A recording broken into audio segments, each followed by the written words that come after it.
message d'Équinoxe Télévision.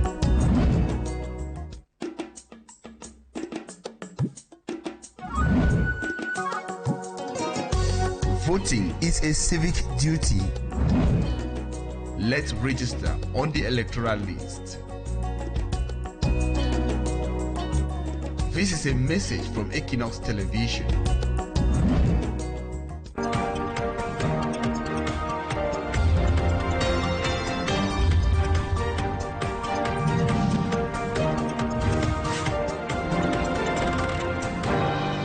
Madame, Monsieur, bonsoir. Très heureuse de vous retrouver pour votre 20h bilingue.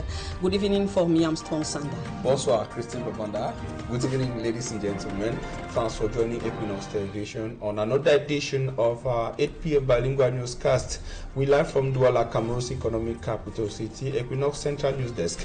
In our top stories, the Cameroon government's project of disarmament and the reintegration of ex-combatants is faced with another obstacle, adding to the many challenges already observed within the implementation phase of this project. The new obstacle that has resurfaced in the far north region of Cameroon is qualified by many observers as a sign of poor planning. This story and many others will be yours in this edition of the news. We shall be taking you to a part of the city of Douala where a newborn baby abandoned by the mother has been identified by local inhabitants. These and other interesting stories with us.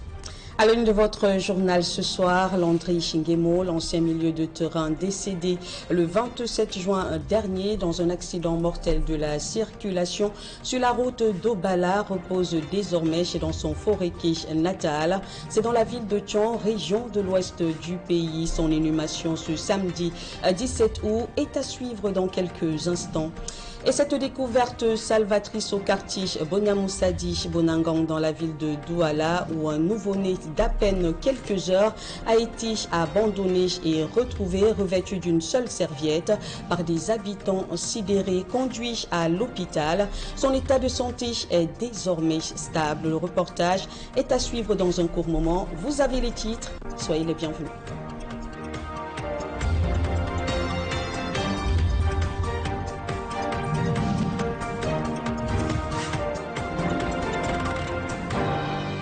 Dans un contexte marqué par l'incompréhension totale autour de l'effondrement d'une partie de la route Bonepopa et Yabassi, débutons ce journal en mettant le cap sur le quartier Bonamoussadi Bonangang, et on vous le disait en titre, où un nourrisson d'à peine quelques heures a été retrouvé abandonné, revêtu d'une seule serviette par des habitants sidérés, conduit donc à l'hôpital. Son état de santé est stable. L'intégralité de cette histoire avec Jires Yopa et la fleur signée. Vient de loin ce petit bout de chou. Ce nourrisson qui porte désormais le nom de Ange-Marie Béni a été sauvé de justesse ce matin par les habitants du quartier Bonamoussadi Bonangang. C'est ici, sur un sol humide, au milieu de ces deux bouteilles plastiques, qu'elle a été découverte à 6 heures du matin. Le matin, je sortais avec mon fils, comme il fait les cours de vacances. Je fais 2 pas. Il me dit, maman, voilà un bébé qui est couché là-bas. Je me rapproche, je vois un nouveau-né. J'ai allaité le quartier. Selon les riverains, l'enfant aurait été déposé à cet endroit aux environs de 2 heures du matin. Il a beaucoup plus de l'enfant. L'enfant était au sol, à main libre. On a couvert l'enfant, j'ai emballé l'enfant avec les serviettes. J'ai soulevé remettre à ma voisine. Pour qu'on amène l'enfant à l'hôpital pour voir si l'enfant a eu le choc ou pas. Aucun choc, mais les conditions dans lesquelles Ange-Marie Béni a été abandonnée ont bien failli lui coûter la vie. Je suis arrivée au niveau du plateau, l'enfant ne pleurait plus, la respiration était bas. C'est là où je soulève la serviette, puisque je l'avais emballée. Je soulève la serviette, je vois qu'elle ne respirait pas bien. On a commencé à courir. J'avais 2 hommes à côté de moi. On a commencé à courir jusqu'à arriver à l'hôpital. Dès qu'on arrive, il y avait les autorités de partout. Il y a une maman policière là, maman Zara, chef de Bonanjo, qui est allée cafouiller les vêtements jusqu'à venir avec les biberons, le chauffe-eau. On a d'abord nettoyé l'enfant puisqu'il était couvert de boue. On a nettoyé là, on a essuyé, on ne pouvait pas le laver parce qu'elle avait tellement froid. On l'a essuyé, on l'a vite habillé. Après quelques soins dans un centre de santé de la place, l'enfant béni sera hors de danger. Oui, on fait le bilan de routine comme d'habitude. s'est avéré négatif, tout était vraiment négatif, excepté son taux d'hémoglobine qui est bas. Mais pas alarmant, peut-être parce que sa maman, pendant les grossesses, peut-être n'a pas fait le CPN normalement. Aucune information sur la génitrice ou sur les raisons qui l'ont poussé à abandonner son bébé. Petit crochet à présent au quartier Bilingue dans l'arrondissement de Douala 3e où une trentaine de voitures ont été vandalisées à coups de pierre par des hors-la-loi en moins de 2 semaines. Le récit de la fleur, le récit de Josiane Gok et Kevin Tiogo sur le cri de détresse des victimes. Aurait été intitulé Brise en série de pas brise si l'on était au cinéma. Nous sommes pourtant à Bilingue 1, quartier populeux de l'arrondissement de Douala 3e. Ici, une trentaine de véhicules dénombrés, avec des dommages similaires. Un étrange et troublant phénomène traverse depuis plus d'une semaine maintenant cette localité. Parce que nous sommes dépassés, on ne dort pas. Le matin, on se dit on a cassé 7 voitures, 8 voitures, 10 voitures. Pour quel but? Environ une trentaine, quarantaine même de voitures qui ont été cassées. Ce véhicule est celui de Lemane Dieudonné. C'est la nuit dernière que son pare-brise a été vandalisé. À 21h, je suis allé dormir, mais le matin, j'ai trouvé le véhicule qu'on a cassé avec un parpaing, tout comme les autres qui étaient même mes voisins. Le gars, il casse, mais il n'entre pas dans le véhicule, il ne retire rien. Dans la cour de son domicile, Maurice, sexagénaire, nous présente l'arme utilisée par cette bande de hors-la-loi sur son véhicule. J'ai compris un bruit ici, là. Boum, à 4h30. Je sors. Je pensais que c'était derrière. J'ai vu mon voisin, il était là, avec son chien. Le chien aboyait. Alors que le monsieur a pris le marathon, il a passé de ce côté comme ça. Fidèle, lui, est l'une des premières victimes de ce phénomène étrange. Le pare-brise de sa voiture cassé dans la nuit du 7 au 8 août dernier a aujourd'hui été changé. Puis après ça, j'ai été dans le groupe de famille partout. J'ai envoyé, tout le monde s'est posé la question de savoir quel problème est-ce que j'avais avec les gens au quartier. Je croyais qu'on avait eu peut-être des antécédents avec X ou Y, mais malheureusement quand on voit ça sévit encore partout, je comprends que ce n'était pas mon histoire moi seul. Ces malfrats viennent, n'est-ce pas, avec un mode opératoire incroyable et c'est tous les jours. À son domicile cet après-midi, le chef du quartier Bilingue 1 signe un communiqué en vue de sensibiliser sa population sur l'ampleur du fléau. Interpeller toutes les populations de Bilingue à s'unir comme un seul homme pour combattre ce fléau. On ne saurait vivre dans un pays où le désordre est volontaire. Nous sommes dans un pays où la loi doit primer au-dessus de tout. Les populations appellent les autorités compétentes au secours. De faire quelque chose parce que c'est grave. C'est toute la zone qui est touchée. Pour le moment, seule la vigilance reste recommandée. D'une actualité à une autre, partons maintenant dans le département du Mbam-Ekim où les ressources naturelles contribuent au bien-être des populations. Tenez par exemple l'akpi, communément appelé Ndjangsang ou l'Undok, produit en grande quantité dans cette localité, favorise le développement de cette partie du centre du pays. Rodrigue Ngassi et Aïk Cyril ont tous les détails. Le Ndjangsang dans le village Niem, Payoko, département du Mbam-Ekim, une plante aux vertus culinaires bien connues. Le Ndjangsang, c'est un arbre forestier avec une grande valeur économique que les femmes surtout collectent les graines de cet arbre et font la production de l'huile, mais aussi les graines sont les ingrédients pour préparer les sauces. Rien à voir donc avec la transformation de la peau de l'être humain. À Niem, le Ndjangsang sert également à lutter contre les feux de brousse. Cette plantation communautaire, c'est pour réduire des espaces qui sont susceptibles pour le feu de brousse. Ici, là, c'est la savane. On va transformer ça en forêt. Et puis le Ndjangsang, dans l'avenir, ça va servir pour notre bien. Le département du Mbam-Ekim passe pour être la terre promise du Ndjangsang au Cameroun. Cette graine, issue de l'arbre tropical Ricynodendron et Doloti, est cultivée ici en quantité industrielle. Il en est du Ndjangsang comme du dek, cultivé cette fois dans le village Ngweto, département du Mbam-Ekim. Pour exciter la germination, on va d'abord les tremper dans de l'eau à 50 degrés. Puis on ressort le sac, on va tremper dans un flux de 200 litres d'eau pour le faire refroidir. Tout ça, c'est pour faciliter à ce que ça s'explose et puis la germination s'effectue rapidement. Le DEC est une source de revenus pour les populations de Ngwetou. Cultivé dans des forêts communautaires, il est vendu pour servir comme poteau électrique.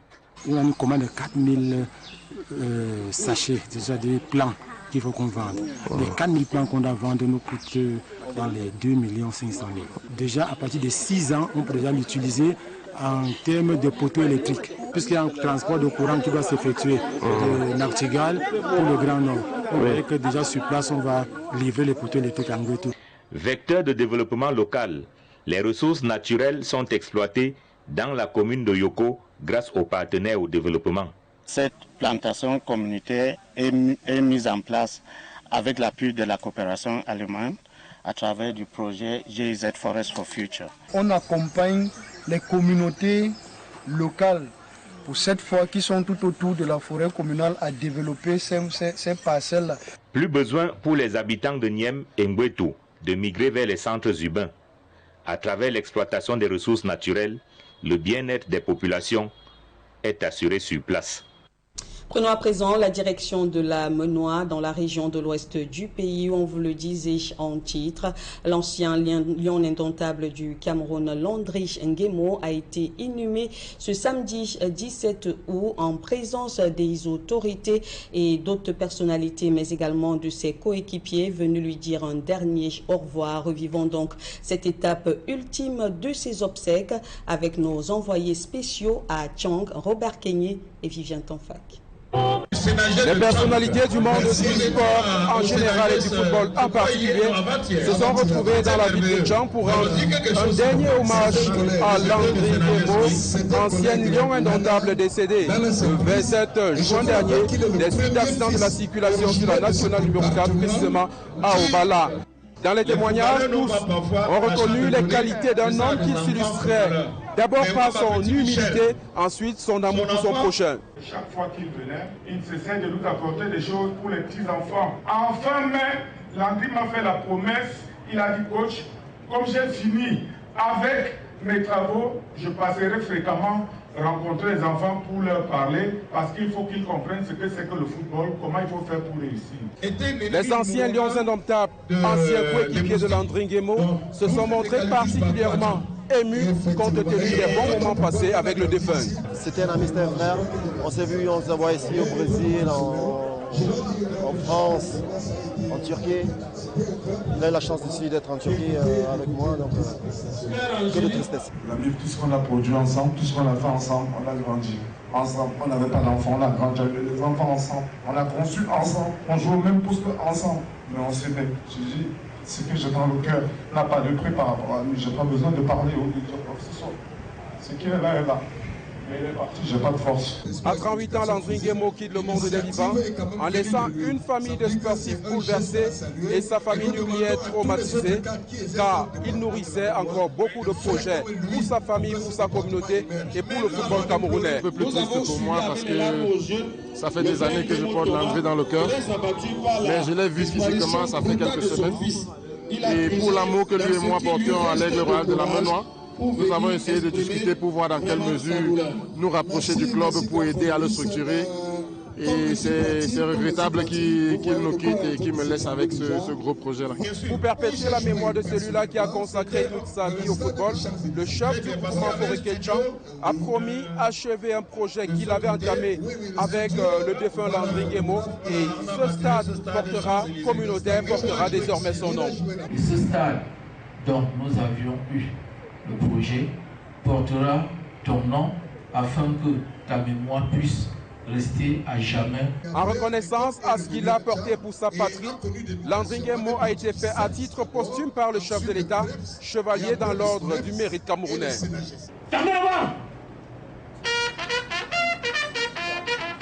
Ainsi s'achève la vie de celui-là qui, pendant 38 années durant, s'est consacré au football. Depuis la place des fêtes de Tchang, nous sommes Robert Kenyé et Vivien Tanfac, envoyés spéciaux. Que son âme repose en paix. À l'international, nos reporters Innocent Abega et Stéviane Tepeu épinglent pour nous quelques nouvelles au Tchad, frappé par des inondations meurtrières, mais également au Liban, où une frappe israélienne a fait une dizaine de morts. Au Tchad, plusieurs provinces enregistrent de grosses pluies ces dernières semaines. À Tibesti, dans l'extrême nord désertique du Tchad, une soixantaine de personnes ont perdu la vie entre vendredi 9 et mercredi 14 août 2024 suite à des inondations. C'est le bilan donné par Mahamat Toshichidi, gouverneur local. Selon les responsables de la météorologie tchadienne, les inondations dans la province de Tibesti font suite aux pluies torrentielles qui se sont abattues sur la localité. Un phénomène climatique rare qui ne se produit que tous les 5 à 10 ans dans cette région. 10 morts dans une frappe israélienne dans le sud du Liban. Les échanges de tirs quasi quotidiens depuis 10 mois entre le Hezbollah et l'armée israélienne se sont intensifiés avec l'assassinat imputé à l'État hébreu du chef politique du Hamas dans les régions de Haine et de Maroun el-Ras. Selon l'agence de presse libanaise NNA, toutes les personnes tuées étaient des réfugiés syriens employés dans une usine de blocs de béton qui a été touchée par l'aviation israélienne dans une zone industrielle de la région. Le ministère de la Santé du Hamas, dont la bande de Gaza a annoncé que 45 500 personnes ont été tuées depuis le début du conflit avec Israël. Une guerre qui a débuté depuis le 7 octobre 2023. C'est donc avec ce clin d'œil à l'actualité internationale que la première partie de votre journal rentre en gare. Place à présent à l'actualité en langue anglaise avec vous, Formé Amsterdam. Thank you, Christine Mabanda. Ladies and gentlemen, thanks for staying with us in a second segment of news. It was at about 6 a.m. this August 17, 2024 that inhabitants of Bonangang, a neighborhood in Bonamusadi in the Douala 5 municipality, made the shocking discovery a newborn baby enclosed in a light loin and abandoned in a wet and dirty area.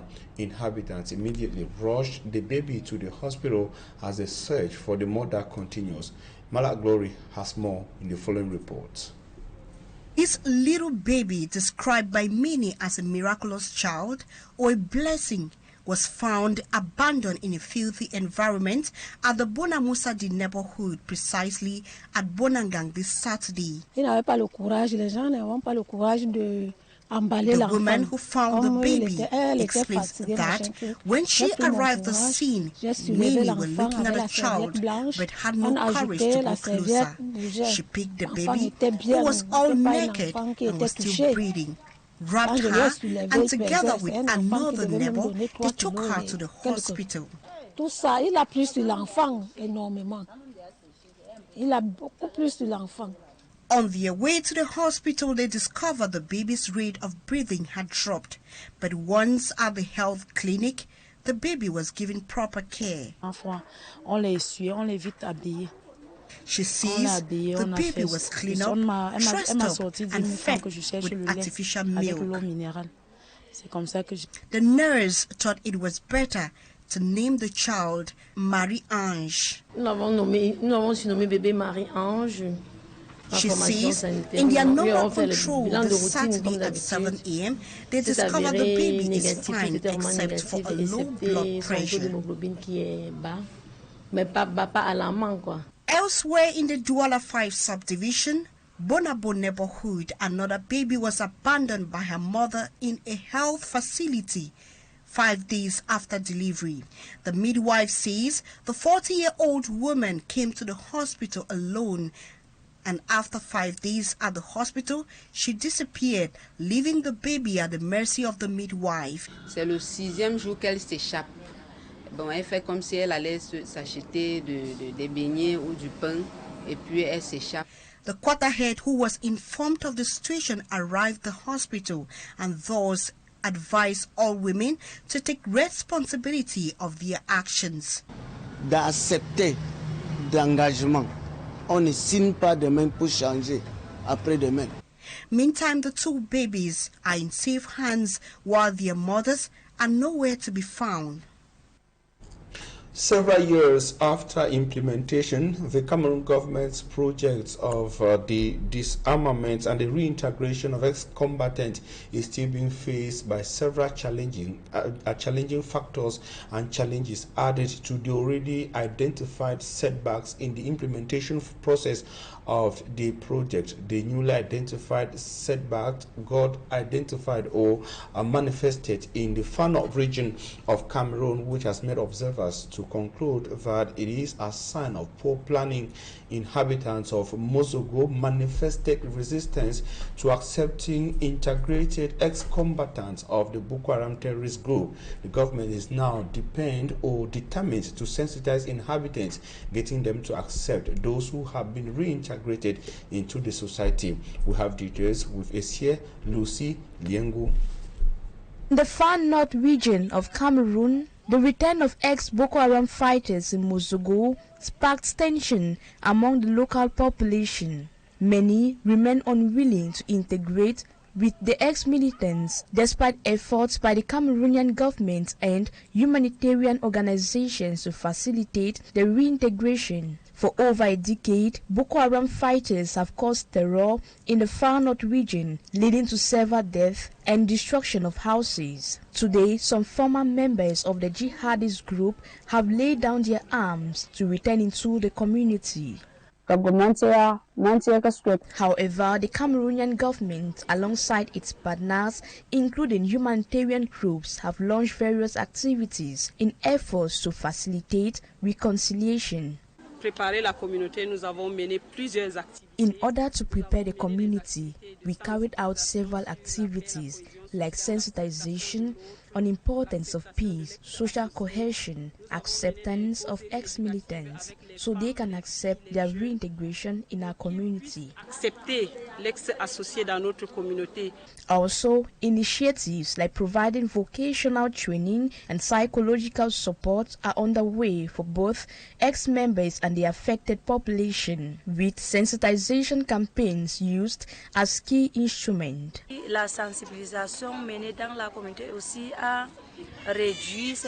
The sensitization talks played a vital role.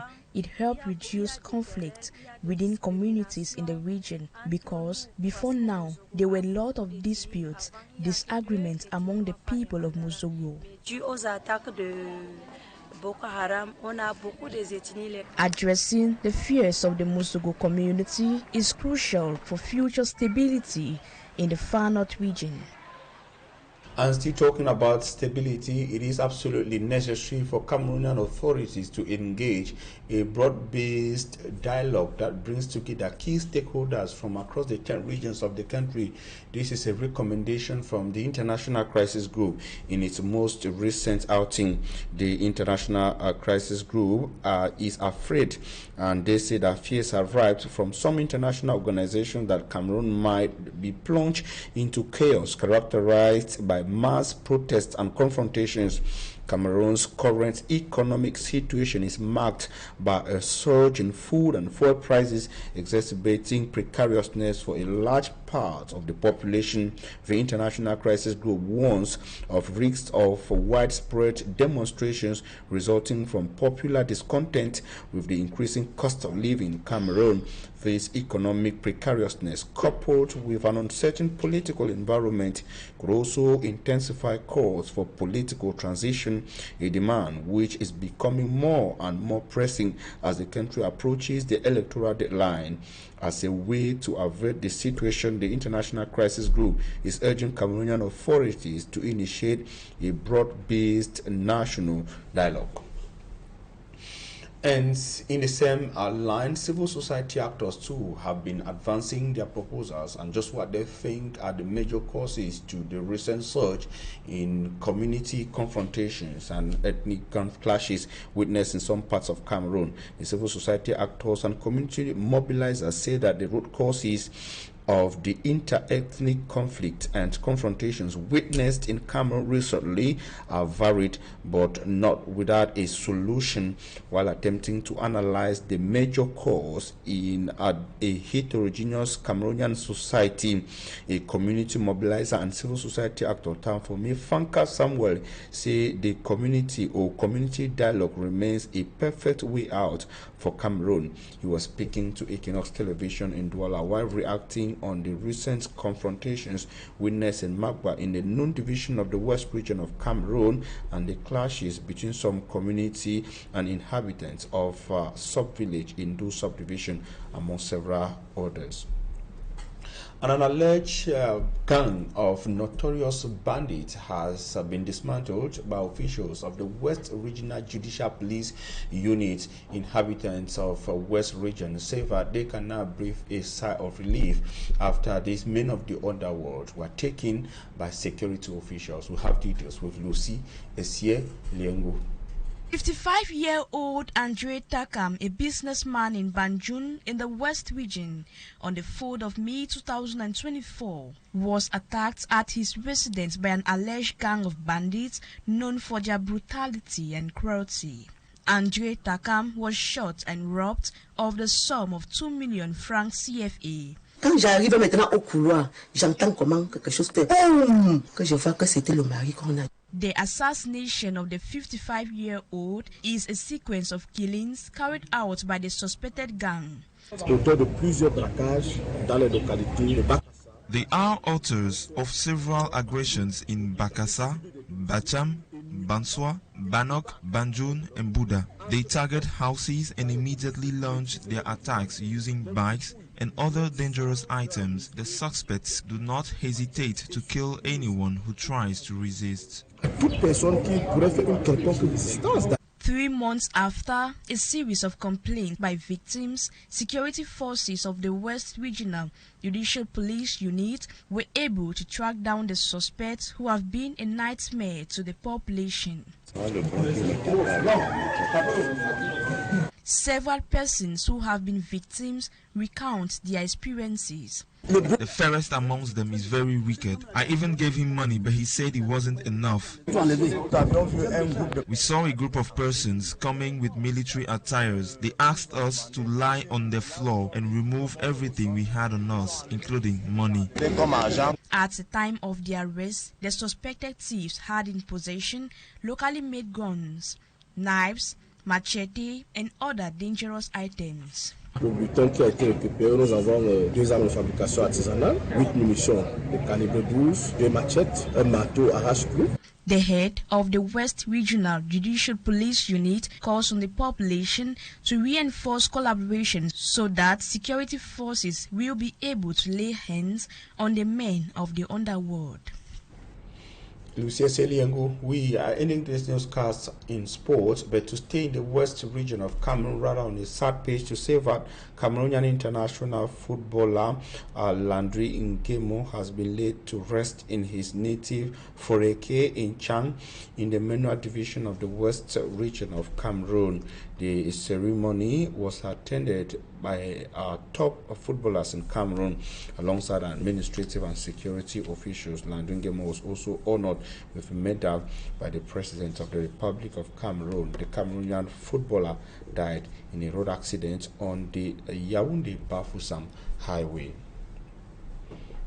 And that's where we put an end to this edition of the news on Equinoxe Television. We thank you immensely for your keen attention, urging you to stay in the company of interesting programs on Equinoxe. Christine Bavanda, have a nice evening. Do have a nice evening for me, Sanda. Madame, Monsieur, c'est la fin de ce journal. Toute la rédaction centrale vous remercie de l'avoir suivi. Merci également à toute l'équipe technique pour la réalisation de ces tranches d'information. Prenez soin de vous et pour plus de reportages sur l'actualité, restez en compagnie de nos programmes les meilleurs.